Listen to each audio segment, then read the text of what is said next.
Hi guys, welcome to The Link. It's your girl Tiara Nicole. Your boy Jay Watkins, man. What's going on? What's going on? What is up? So today we are talking about colorism in the Colorism. Black community. Specifically Black community. Yeah. So I kind of want to pull up the tweet that kind of sparked this conversation. Shall I? Early. Let's go. Let's get it rolling. Early Let's for him. go. Yeah, because it really made me feel away. And the reason it made me feel away is because as a Black woman, I love being a Black woman. And it hurts my heart when we distinguish like light skin, dark skin, brown skin. Like Black people are beautiful regardless of the shade. And it really bothers me when we have to have certain distinctions to make ourselves feel better.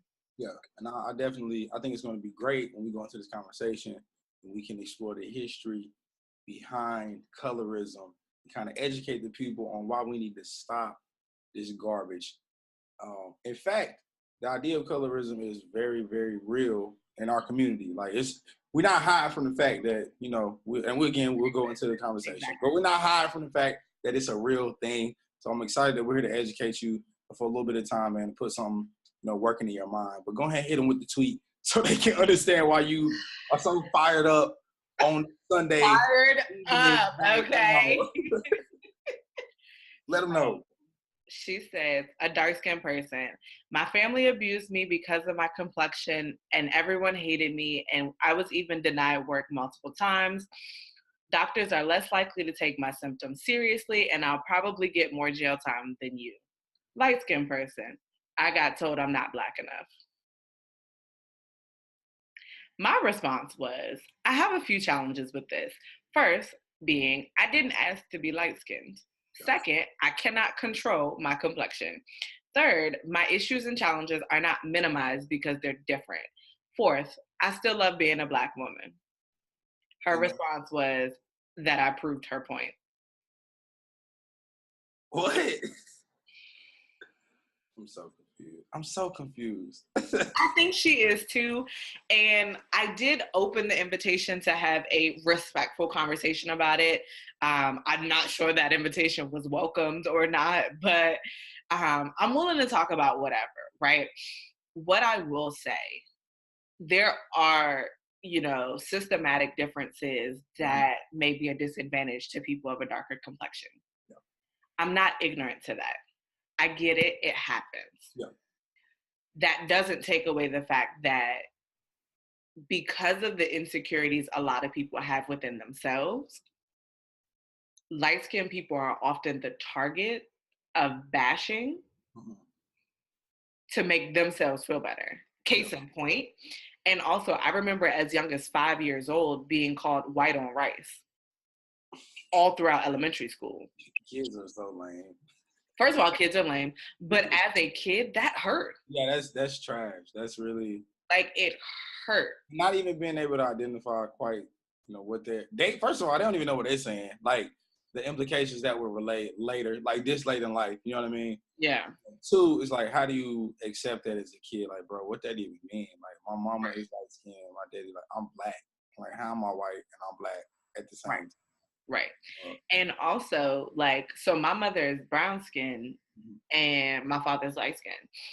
So growing up on my mother's side of the family, I'm the lightest, I'm the only light person on my mother's side of the family. So my grandmother's sister told my mother, who was a first-time mother, single mother, and as a baby, they told my mother to sit me outside and let me catch a tan. What I caught instead was sunburn, which in addition to my extreme eczema, caused problems. All because of the insecurities of a dark-skinned woman having a light baby. Okay. And before we move on, I'm gonna go ahead and put this in people's minds, okay? I'm gonna define colorism. Y'all know me. I'm the word guru. Go for it. Yeah. You know me. I gotta come with the definition. Hit y'all off with the definition. So colorism is prejudice or discrimination of individuals of a darker skin tone typically in the same minority group, ethnic group, racial group, whatever it is, That is what colorism is: discrimination based on a darker skin tone in the same minority or ethnic racial Mm. group. So, but to that point, that is wild.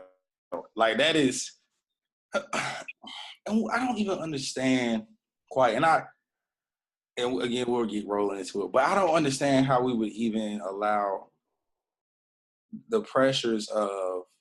I mean, actually, I do understand. It's simple pressures of family, man, of acceptance of kids. Like you want your kids to be accepted and loved by your family, right? And whatever, I guess, whatever that takes. And not even thinking that deep into it. Like she probably like, yo, my baby gonna get burnt up. It's just like, bro, can y'all be quiet? Like, okay, let's put a little tan on her. And Like, honestly, so I think it was a matter of like, it sounded, I don't know, logical maybe, I don't know. Or maybe it was just out of submission to the fact that that was an elder in the family.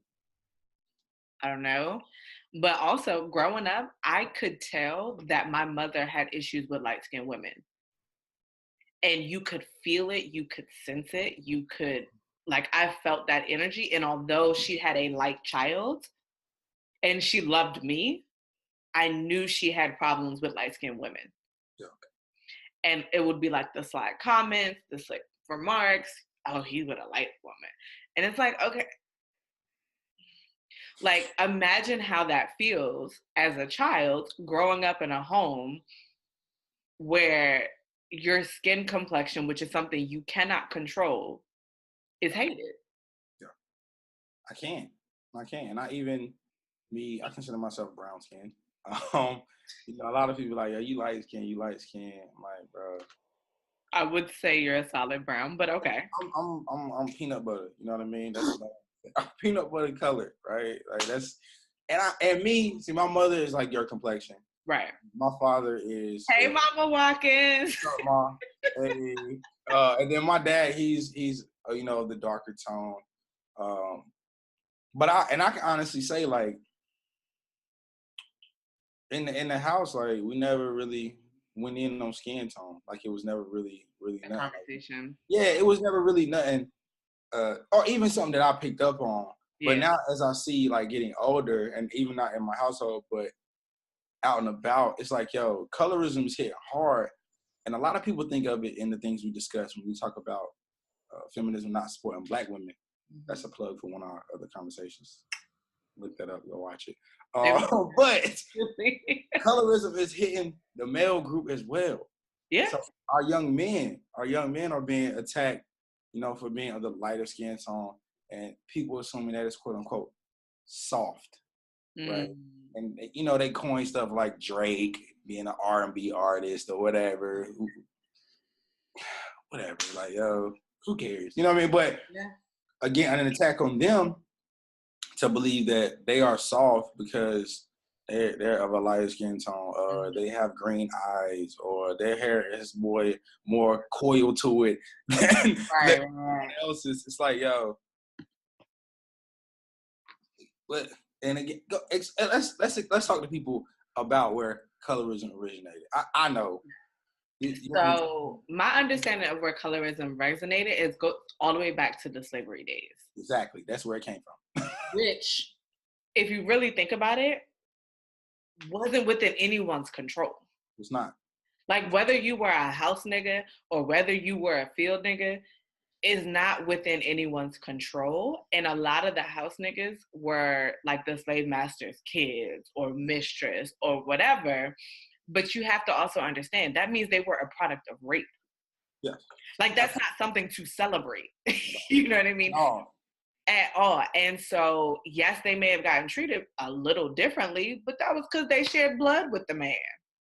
Or they were believed to have European blood in them because they had a lighter skin tone. But that's literally what it is. House and field. That's straight up. And we gotta, as a community, we have to actively work past that and understand, like, our race is beautiful regardless of what level of Black you are. Mm-hmm. Whether you the 1% rule or you're heavily melanated, like my gracious, we're all beautiful. I mean, okay. Go ahead. We may not all be beautiful, but your complexion does not make you not beautiful. I don't agree with her. We're all beautiful to someone. Everybody's beautiful. We're all beautiful to someone, even if it's ourselves. You can run with that one. Y'all can run with that one. That's real words right there. We're all beautiful to someone, even if it's yourself. You gotta put the little bling right there. Hey, but we are the no. I honestly believe that. I honestly believe that. Like somebody is, you're always beautiful to someone, but you need to be beautiful to yourself. You know, in case in point, to getting back to the slave point, it's like, yo, and I like how you said it's not in anyone's control. Like that wasn't, but this is right. Right now. Well, no, what I'm saying, by not in the control, like I can't control whether I'm light or dark. I can't. Yeah, I know that. No, I'm saying like the repetitious behavior in relation to labeling. Exactly. Like, you know what I'm saying? Whatever role is assigned to a lighter person or a darker person. And every time I get in this conversation, I'm reminded. I was in this class in college, right? This class was gender, race, and justice. Right. So I minored in women's and gender studies, of course. Majored in criminal justice. So it's like this class is like when my two they collided. Yeah, and I'm like, bro, finally, like I'm walking in here, I'm the superhero, bro. Like I got this on lock. Y'all don't know nothing in this class. I know everything. So if y'all need to know something, y'all need to come to me. Did you get an A in the class? I did, absolutely. Okay, I just wanted to clarify. That's all. Absolutely. What? That's it. Ask about me, yo. Anyway, I did ask about you. I did though. I really did. But we had to go to certain campus events for the class, right? So one of the events was a colorism event. So I'm like, bro, I'm going to this, right? So I pull up to the event. I kid you not. And I made a bad joke in the moment. Not a joke, but I did one of those same stereotypical things, right? I walk into the event. I'm like, bro, where we at? It's about colorism. We ain't even in here. And I made the comment, it was me, another black dude, and then a black dude that ain't black. How that work? You know, and you know what I'm saying? Like, nah. He was okay. The guy that was like, "Yo, this is my black." Like, I do have a black friend. It's him. And then he come in, and you like, "Bro, you black? Like, are you black, or you got some black in you, but like you identify as African American type guy, like like a white fraternity, an Oreo, black on the outside, white on the inside." I guess, whatever. So it's me, him, and. You ever heard that before? I have. I just try to do better these days. I mean, I ain't said it in a while, but that's who you was describing, basically. Yeah. But I didn't even know if the guy identified as black, which he might not have. You know, he had a splash of color in him, whatever that color was. I don't know. But either way, we get into the conversation, and I'm like, this conversation is about colorism. And it was probably it probably was like 55 people in there. Mm-hmm. And so I'm like, we the ones that need to be in here. Like, what y'all gonna be in here conversing about? Like, who stayed on the beach the longest, or who was in the tanning bed the longest? Cause I don't know for real. Cause I'm like, bro, what's y'all's take on the conversation? So the conversation quickly changed. I'm sure.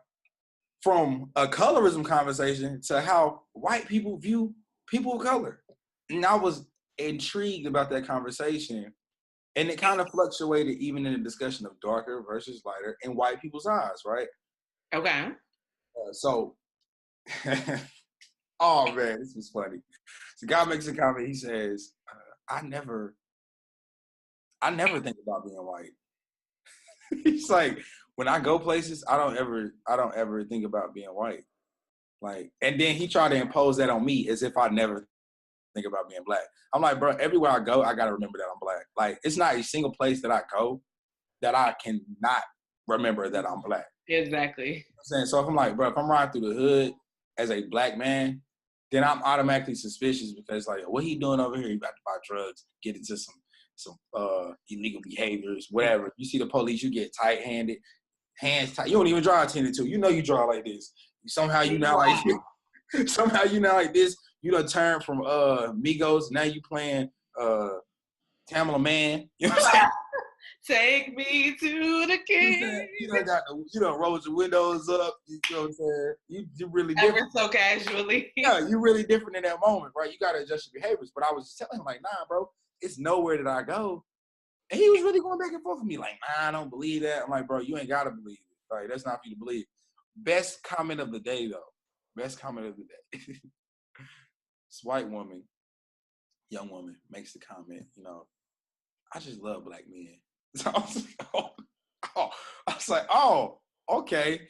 And she's like, you guys just, you handle yourself so well. You walk so confidently, and when you dress up, you really dress up. You're real clean cut and together, and yeah. And I'm the same reaction. I'm just sitting there like, my response to her was, sweetheart, we have no choice. Because we always my decent hair. Please leave me be. I was like, we gotta perform twice as hard, baby. That's why we're like this. We have to perform twice as hard. What you're seeing is an overexertion of energy to meet a standard basic need. You know what I mean? That's gonna fall in line with bro over here who don't even think about it. And he gonna come to class with the wrinkled khakis with that t-shirt with a swordfish on the back. Guy Harvey. I like those shirts though. I ain't gonna lie. But he don't care about his parents. Hop out of bed, hair looking crazy. We can't do that. Exactly. We gotta hold ourselves a certain way. But just to see, like, bro, the whole point of all that, to get back to the point, bro, where were we for this conversation? Because we needed to be in the place, and I was upset. Because I'm like, bro, it was, no lie, 52 people in that room. It had nothing to do with the conversation. They there for credit. I'm here to really chop it up. Yeah, I had to go for class, but we could pick the discussion we went to. I'm like, I want to go to this. Let's talk about colorism. So my question to you now is, why are we not talking about it? Why people just want to run with the idea like, bro, you dark skinned, you a hood rat. That's the idea. You light skinned, you soft. Like, bro, what that? So I think it really boils down to ignorance is bliss. Yeah. And the less we talk about it, the less we have to deal with it. And it really, I'm all about transparency. We can talk about anything. Yeah. But don't make a comment and not be willing to have a conversation about it. Got to be able to back it up. Got to be able to back that up with something legitimate. But I think it's really a minimalization of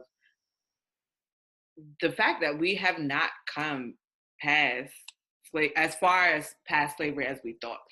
So, like, if you really look into the Jim Crow laws, right, we're still living out everything that he put in place hundreds of years ago. And so when you really look at it, like, the fact that, you have numerous families growing up without the father present. And that was a part of Jim Crow. It was like, you have him impregnate the whole plantation and then you sell him off. Or if you want to, get the whole plantation in check, you kill the leader. Yeah. Like, those sorts of things are still happening to this day, but we like to pretend that slavery was so long ago. It was not. And it wasn't. Yeah. Like, our grandparents. Because who was I having a conversation with? And whatever the conversation got to, and they were like, yeah, your grandmother's like, grandfather was a slave. Mm-hmm.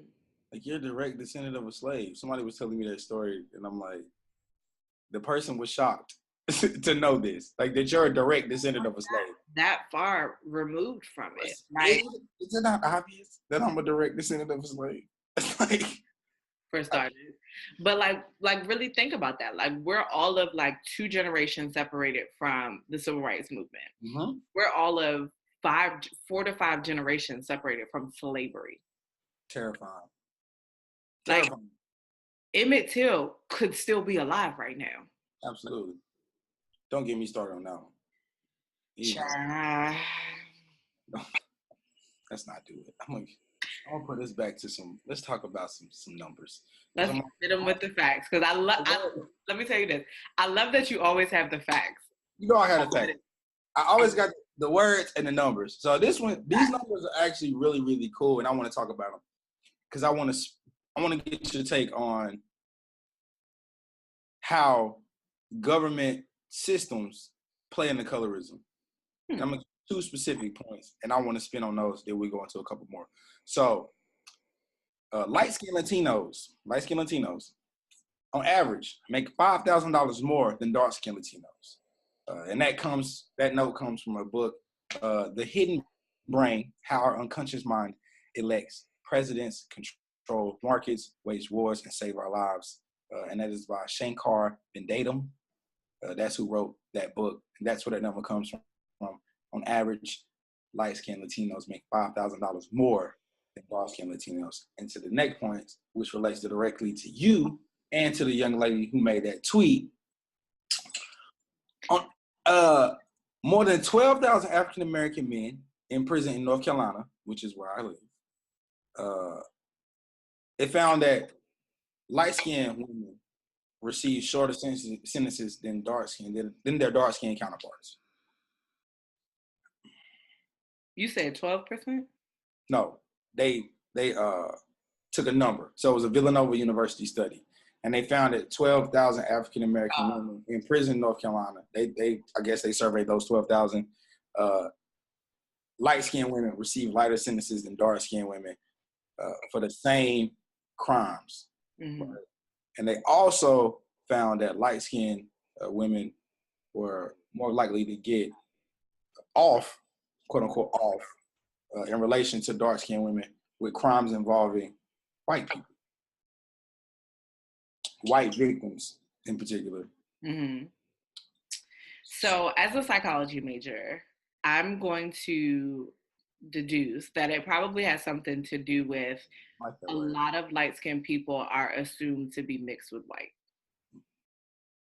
Like a lot. I'm going to argue with that. I mean, to my knowledge, I don't have not nan drop of white in my blood. I ain't checked for real, but like, I don't know any white relative. You see what I'm saying? I know what you mean. But I think on a subconscious level, it is assumed that you can to some, you know what I mean? Mm-hmm. You're more likely to be mixed with white if you're lighter. And I think that probably has something to do with it, particularly when you're in front of a white judge or in a white jury. In a white jury. Okay, I can see that, especially when you're getting sentenced. Mm-hmm. By a jury of your peers. Mm-hmm. Because we know white people get shorter sentences, right? And so if I think you might possibly be kind of white, like I could see on a subconscious level. Yeah. I can see it. And again, that's the problem. It's like spilling over subconsciously. That's a terrible subconscious idea to have, right? It's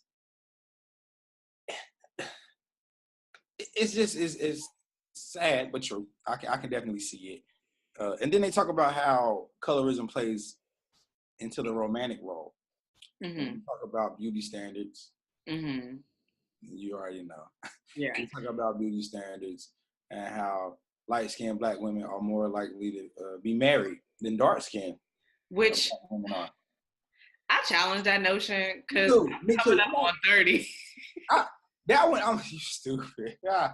It's like I know plenty, and that's just me. And I know plenty of dark-skinned women who have no problems with dating. At all, right? Or that are married. Yeah. So I mean, whoever was surveying, and I'm just like, bro, what a survey at? Who are they asking? Who are we talking to? Because I don't remember ever getting a survey asked. But I mean, and they ain't never surveyed me on who I would prefer to marry. But answer, I don't have a preference. But that's my record show. I don't have a preference. And the same is true from the male perspective too, because it's the stereotype is that the light-skinned men are the player types and the dark-skinned men are like the settle down types. You know where they came from? Please tell me. You know who Rick Fox is? Okay. You know who Rick Fox is? Yeah. Played for the Lakers. light skinned dude, curly hair. Mm-hmm. He's also an actor, but carry on. Yeah, that dude, yeah, him. He put the player aspect out there. I think he was like the guy. I heard somebody say like Rick Fox proved that light skinned dudes can hoop. Like I'm like, bro, that don't even make sense. But I guess whatever. Like whatever. But that is the idea that light skinned men are like more suave, more smooth, and then dark skinned guys are more blue collar, grit, whatever. And that comes from, and that comes from a lot of things, like even Good Times. Like, you know, Good Times gave us the idea you got a dark skinned mom, a dark skinned dad, but they had the kids was brown skinned. Bro. I'm still trying to figure out the Cosby Show. I'm gonna be honest with you. Like, they all over the spectrum. I love it. That's the representation of our spectrum. The color wheel, the African American color wheel, is covered throughout the Cosby Show. Which, yes, but my question is, where do these two light kids come from? Because not Nan grandparent. The grandparent, nah. Oh, the granddad was light skinned. He was light skinned, yeah. Okay, I'll allow it. They made sure they did that so they could trump this question. Yeah, we're gonna make sure Grandpa yellow so we can trump this question.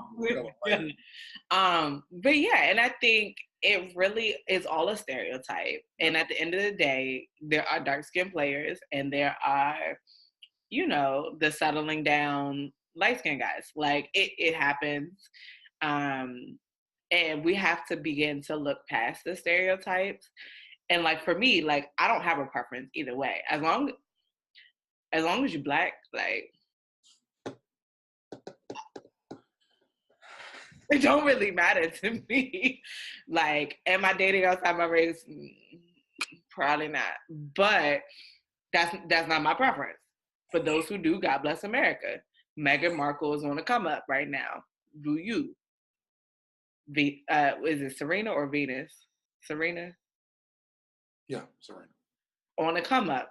Do you, boo? Like, you know what I mean? Like, whatever works for you, fine. But my nerves is currently being plucked by black men. You are silly, man. Okay, so we getting back to the beauty standards. Yes. Again, why is light determined more beautiful, right? So again, I think that spins to our idea of you see white women gracing the covers of so many different magazines. I don't know who they said was the world's most beautiful woman this year. I know they do the world's most handsome man. I think Idris got it one year, right? I don't want to misspeak on that. I don't keep up with the world's most handsome men. I'm about to look at thing, whatever. But so since you're looking up, who is the world's like most attractive woman right now? While she's looking that up, I'll give you guys a couple of points. When they're looking at the world's most attractive people, the qualities they look at are like slope of the nose, like eye shape, all things that come with genetics. White. It's a bunch of women I don't even know for real. So the top 10 prettiest women of the world, Amelia Clark. I heard that name before. I don't know who it is. She black. It's worth a shot. I'm scrolling now. Not Nan woman on this list. Oh no, that was top 10. Yeah, not Nan woman on this list is black. And for my people that are Northerners, not Nan, means that none of the individuals on the list are of African Americans. Thank you for the translation. Of course, I'm here to help. You make me sick. But then we spin it to, okay, so none of them are black. So what we're saying is your top 10 most beautiful women are all white. Or other. Okay. Then I go into... I'm looking at the top 10 men for right now. Why was Prince William number 10? That man about ugly. I have no comment. And none of the men on the list are black. Tom Cruise was number 1. I was wondering why. I thought they was going to call me. Are you done? Or are you finished? Oh, man. They'll learn. Anyway. to the point. They'll call 1 year. To the 1 year. I got to get a little age on me. Little age. Along those lines, though, can we address the fact that it's what Miss USA, Miss America, and Miss Teen USA are all Black women Exactly. And for all the beautiful. first time in history?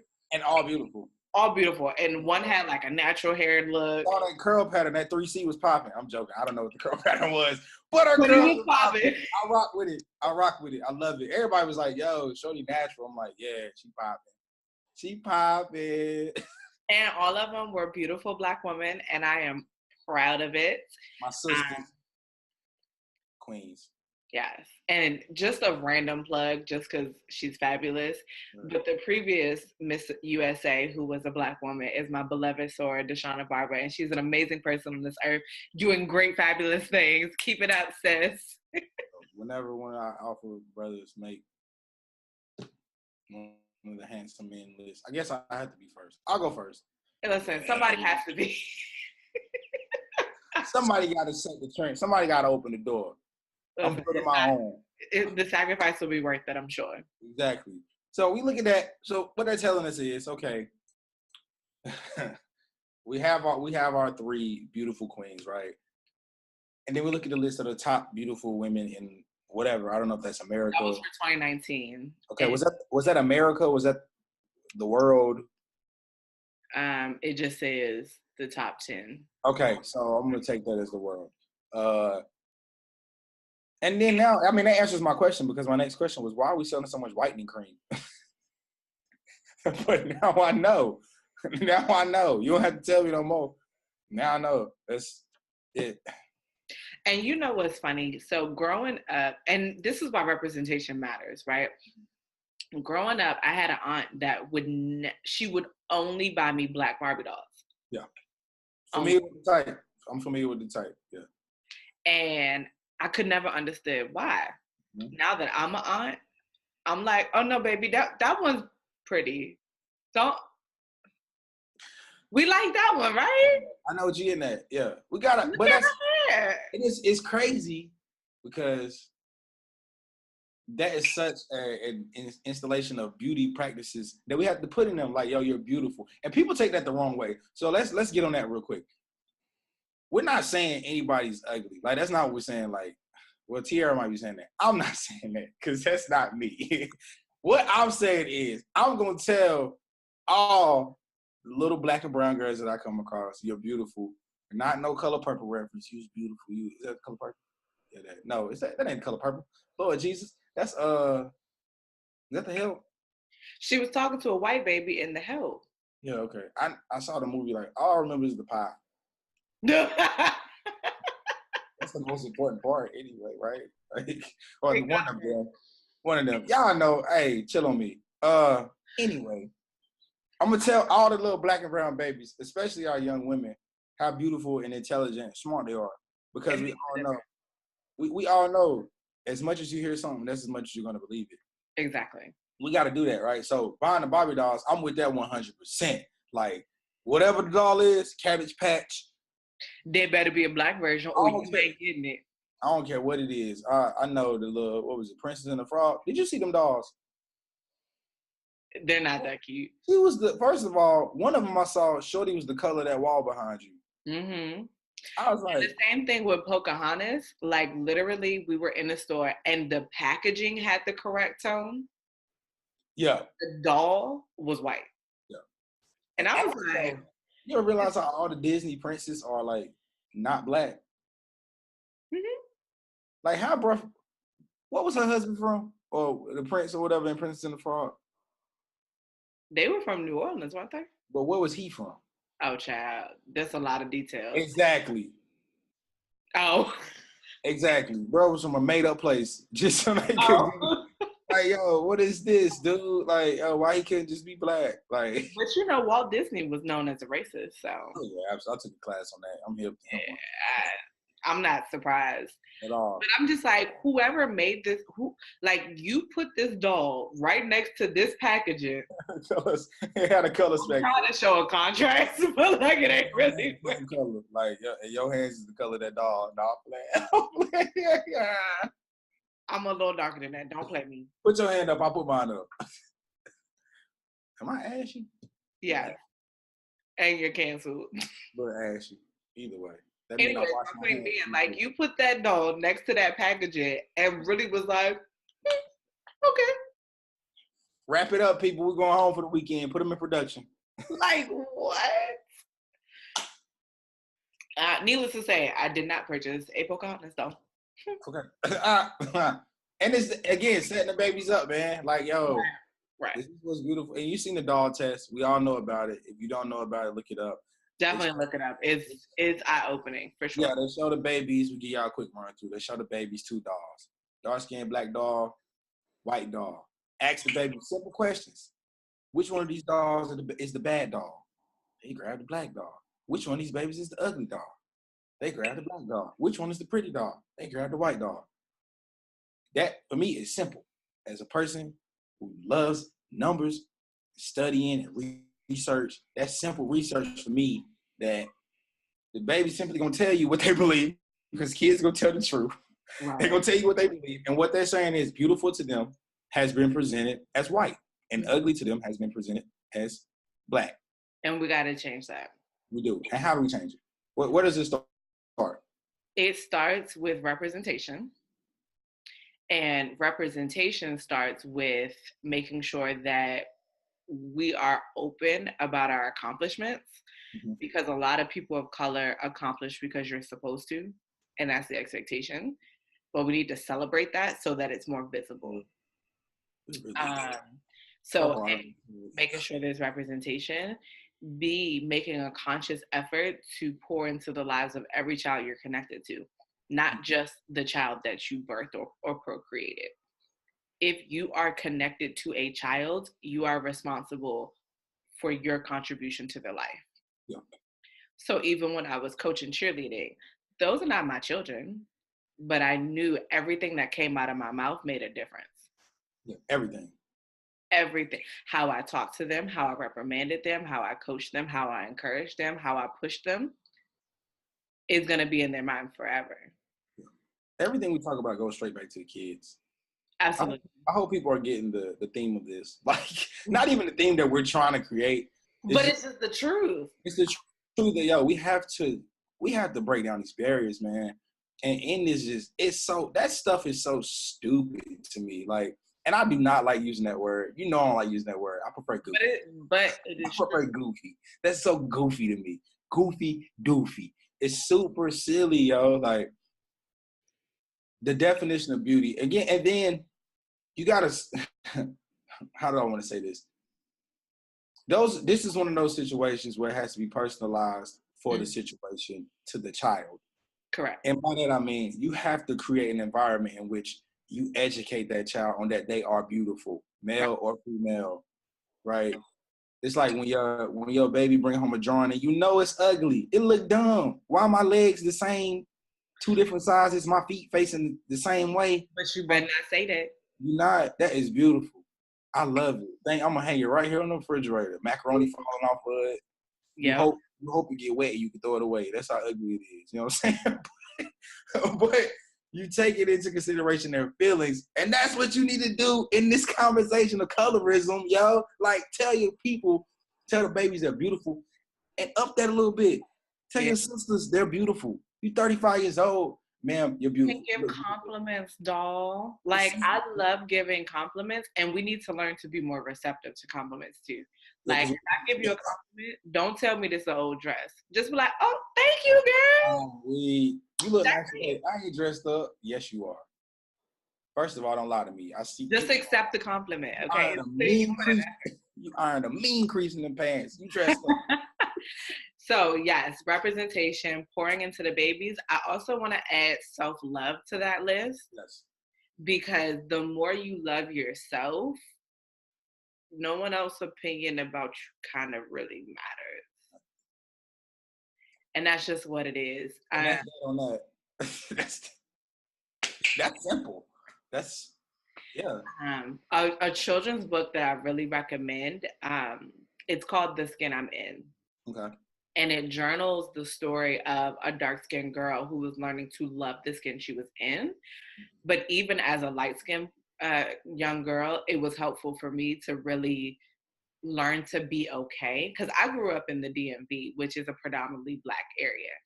So being raised in a predominantly Black area, being a light-skinned person, I was the odd man out, so to speak. You know what I mean? I'm with you.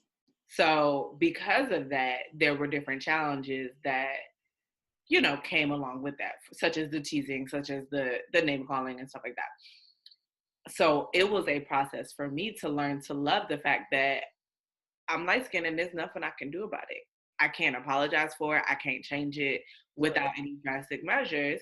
And this is what I was given to grace this earth with. And I just have to love it. And work it. And that's it. That's so. And I think that's what people need to realize is like, yo, because I got into a little spat. I don't argue. I don't argue. I got into a debate. But it was just like, no, the comment was just ludicrous. It literally was a ludicrous comment. But and I'm not going to go through the whole discussion, but at the end of it, what I got across to the person and what I hope I got across to the person was, you didn't choose your life. Like, you didn't choose your upbringing. I didn't choose to win the parental lottery. My parents are great. And I thank God for that. Right. I know parents suck. Because I come across them all the time. But that's not for you to apologize for. Exactly. And also, can I feel bad? Yes, I can feel bad. But my job is to help and combat that as best as I can. Will I feel bad for having great parents? Absolutely not. Absolutely. I did not choose to have a family that supports me and loves me and pushes me to work hard. I thank God that I have it because it's got my head facing the right area, you know what I'm saying, the way I need to go. But I'm actually utilizing that which I was given to give to someone else. Mm-hmm. That's what we have to do. And that's going to be like the thing that's going to move us forward. Yeah, we got to remember, like, moving forward is our major step. And to that same point, the last one I'm going to make is I pulled up an Ebony article, a 2014 article on colorism. 5 things that you need to know about colorism. And it was written by Erica Williams Simon and published in April 2014. And just her 5 points, I'm going to go over them. We can go over whichever, 2, 3, whatever you want to talk about. So point number one, every dark-skinned woman didn't at one point hate herself. So we already talked about that. I agree. It's a learned behavior. And that's that on that. 2, ending colorism isn't about finding one man or wanting to be chosen. Like, and what she's saying about that is, it's like, and just to read, I'll just give you this little excerpt from it. This lie conveniently minimizes the impact of the vicious strain of discrimination, just as it did when people claimed that in the civil rights movement was simply about wanting to eat lunch next to white people. It's not a simplistic thing. Mm-hmm. Though me and you are making it simple for time's sake, we know it's not a simple thing, and we know it's not going to be fixed overnight. But what we're trying to equip you with is some thinking points to write down and then expand upon. But it's a lot of concerns that go on in the colorism. So it's just not a one fixed thing. The third point she made, colorism doesn't just impact women. We talked about that a little bit. Yeah, and a lot of people, again, beauty standards aren't just related to women. Men face the same issues when it comes to colorism. Like we talked about, they associate light skin with being soft, dark skin with being tough, a thug, whatever. It's a lot of light skinned dudes that'll put you in the blender and put a bullet in your head and could care less about it.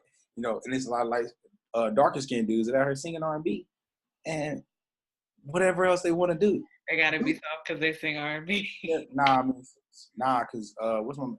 what's her name? Keith Sweat was finna fold. Keith Sweat was about to fold. What's his name? What short dude? Jacquees. Oh, yeah. Please don't give me. Keith Sweat with his hands, yo. And he wanted. Hey, they say Keith Sweat like that though, so he got them hands. Okay. 4th point. Colorism isn't just an African American problem. We know that. We're speaking predominantly on African Americans because we're African American. And 5th point, social media alone won't solve colorism. In fact, social media alone will continue the issue of. I say social media makes it worse. So, social media is a disease. Like, I'm so glad I took a little hiatus. Social media from now on, I like a couple pictures here and there, but social media is for this. I'm gonna be honest with you. Social media can be a disease. If you're following people who are doing productive things, if you're following people who are motivational and uplifting and inspirational and pushing you towards your goals, like when I get on social media, I get a boost. You know what I mean? Because I've unfollowed the wrong people and I've followed the right people. That's right.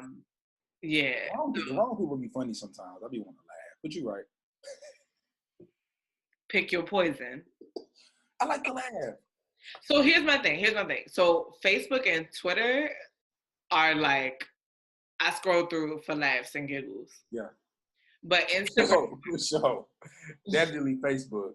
Facebook I use, so because I have a Facebook page, my personal page is more so just for fun. Yeah. But my Instagram is all like, yeah. Business, enjoyable things, positivity, quotes. I'm with you. Yeah. So when I get on social media, I'm not really, other than the shade room, which call a spade a spade. I feel you. And Greek shenanigans. So Greek shenanigans never let me follow them. I swear I'm Greek. Like, I'm about to be 9. I'm Greek. Okay? You Greek. I'm Greek. Let me in. My feelings is hurt, okay? My Neo's in at this point. You might need to revisit. My great grand Neo's is in it. For real. Sending you the screenshots, Lord. Yo, my best friend always sending me stuff, and I'm like, sis, I can't see. Private. You had to send a screenshot. This account is private. And I always say, like, maybe eventually at some point I'll go back and, like, try again. But, like, I'm tired. Y'all not about to keep. Yeah. So, long story short, nah, I can't see Greek shenanigans.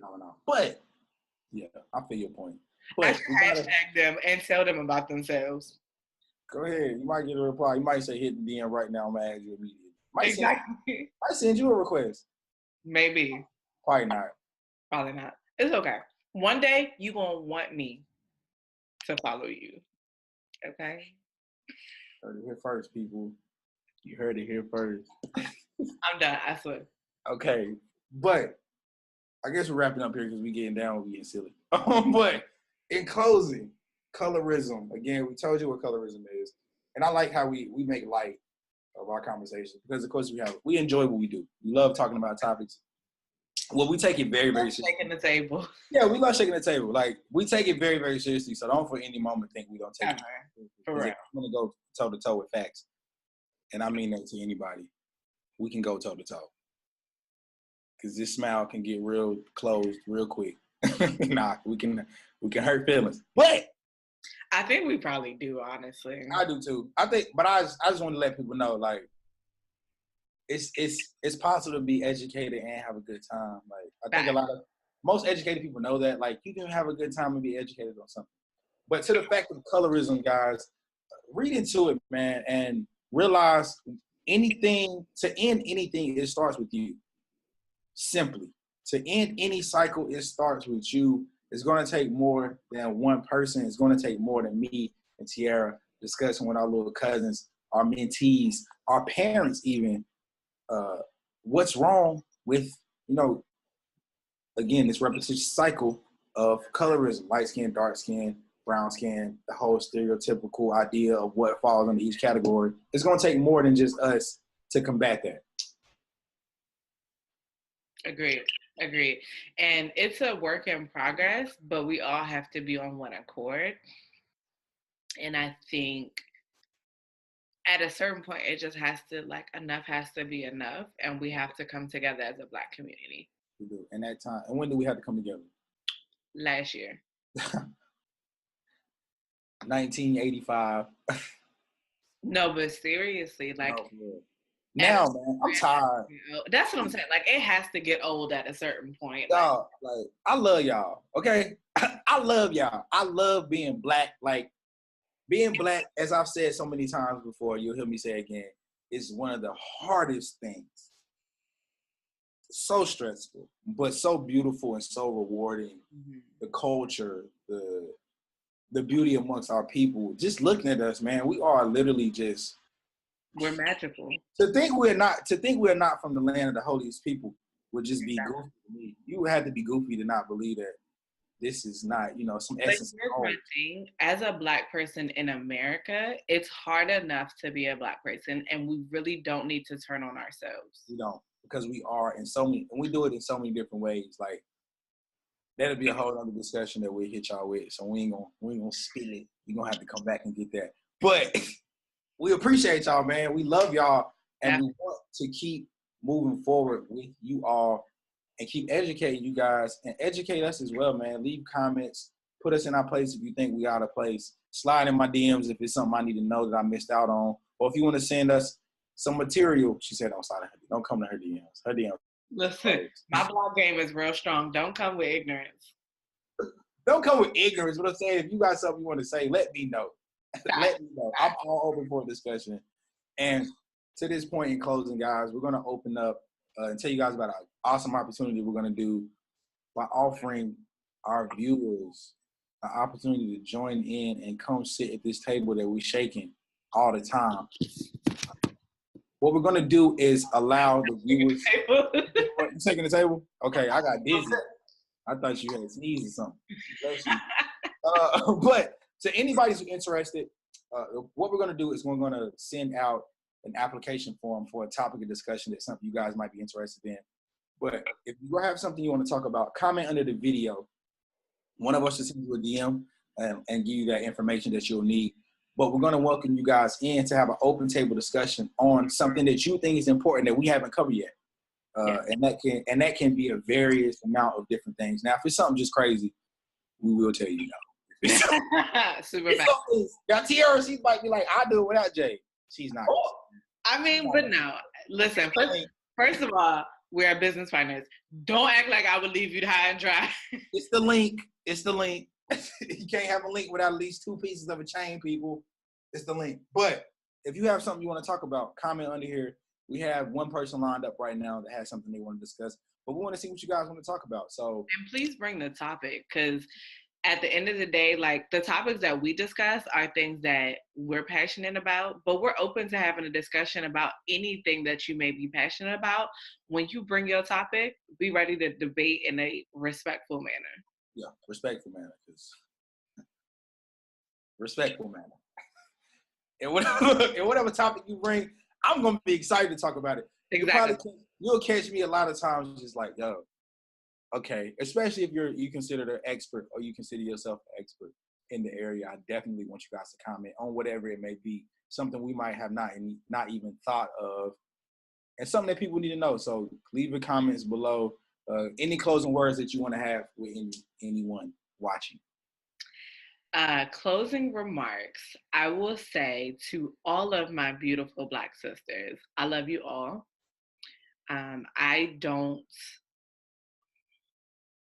want us to be divided, because I think we're stronger when we support each other and when we love each other. And I don't even think it's necessary, because Black is beautiful regardless of what shade. And despite the fact that there may be light skin privilege, I don't operate in such. And if there is any, I definitely use it to put the whole race on. I have too many dark-skinned family members that I love and fight for every single day. For example, all of my nieces and nephews are brown skin. My sister is brown skin. My mother is brown skin. Like, I love, there are too many brown skinned people that I love to have any hate in my heart. And I hope that is a two-way street. Yeah. And to my brothers, man, again, I'm always on y'all head, man. I love y'all. I want us to do better, man. Come together and walk this thing together, man. We're killing each other at an alarming rate. And I'm always referring to us as an endangered species, man. And we're really taking ourselves out. And that's whack, man. That's loot. We're kings. before anything else, and brothers right beside that. So I love y'all, man, and be who you want to be. Don't feel contained to a certain box because of how you look or where you come from. You define your path. You make it what you want it to be, and I look forward to seeing you at the top, man. Absolutely. And as always, guys, make sure you subscribe to the video, like the video, share it with somebody who you want to have a conversation with. And definitely, again, like Jay said, put in the comments if you want to be a part of the discussion. We'd love to have you on any topic. So definitely subscribe, like, share. Right now, and if you need any inspiration, go to Apple iTunes podcast and search "Stay Up" or my name, Jay Watkins. You can find my podcast, Stay Up, man. 2 episodes posted right now. You can also find me on Spotify. For my people that, for my people that didn't know, you can find me on Spotify or go to my Instagram page, man. The link is in the bio. Check me out.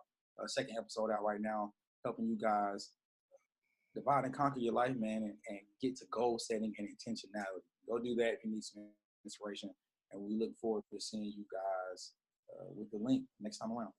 All right. Thanks, guys.